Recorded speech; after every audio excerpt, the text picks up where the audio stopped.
Hello everyone, so welcome to the next video of organism and population, where we are going to discuss about the population growth forms. Okay, so the graphic pattern which is obtained when we are plotting a population against time. Okay, so this you can see, this is a graphical representation where population density is placed against time, and this graphical representation or pattern gives us the population growth model.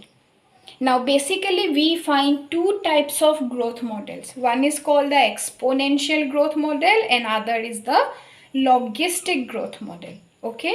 The exponential growth model, here food and space for a population are unlimited. That means maximum number of food and space are available. So each species has the ability to fully utilize this and inherit the potentiality of their growth. So they may grow to their maximum with the available sources. Okay, and this population grows in an exponential or geometric ratio.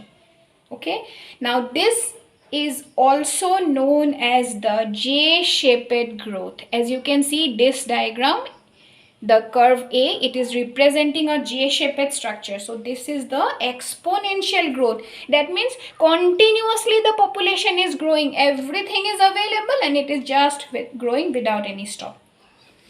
Now this particular stage consists of three phases. One is called the lag phase, which is the initial phase. So as you can see in the diagram itself, this is the lag phase. Here the growth is very slow. Okay, the population grows very slowly.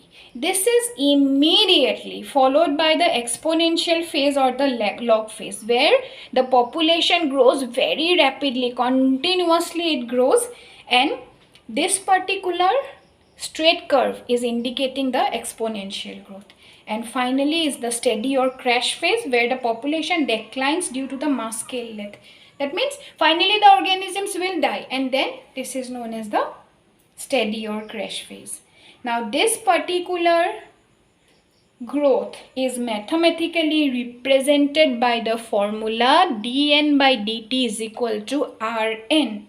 Now here, as we have discussed in our earlier video, R is the rate of intrinsic growth and N is the number of individuals, isn't it? So with this we can get this diagram curve, and which is representing the population growth, that is exponential population growth. Now if any species is growing exponentially under unlimited resource, then what happens? Within a very short time, definitely it will create a very thick population, isn't it? If there is no limit, no checks, then continuously it will grow and grow and it will create a very thick population.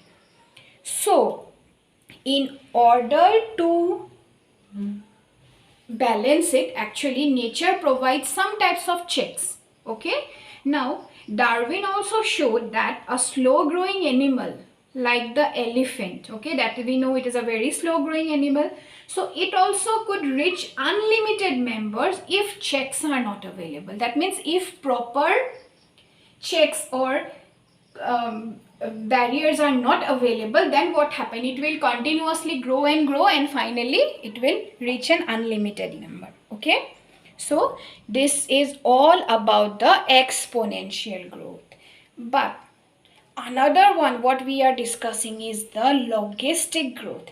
Now logistic growth, it is actually the most common type of population growth, which consists of lag, log and steady phases. Now this growth form, it leads to an equilibrium, okay, where the population size reaches the point of carrying capacity of the area. That means now you can see this one. This is also known as the S-shaped curve, sigmoidal curve, or the Verhulst-Pearl logistic growth curve. Now here the first is the lag phase, which is growing very slowly. Gradually the log phase is there, which is exponentially very rapidly growing, and ultimately the steady phase is there, where the population reaches the carrying capacity, that means the maximum limit which is available, and after that or beyond that the population cannot grow. Okay, that means this is the check which is provided by nature. Now this is represented by the formula dn dt is equal to Rn k minus n by k. Okay, so this is the formula for logistic growth. Now these two models are very important.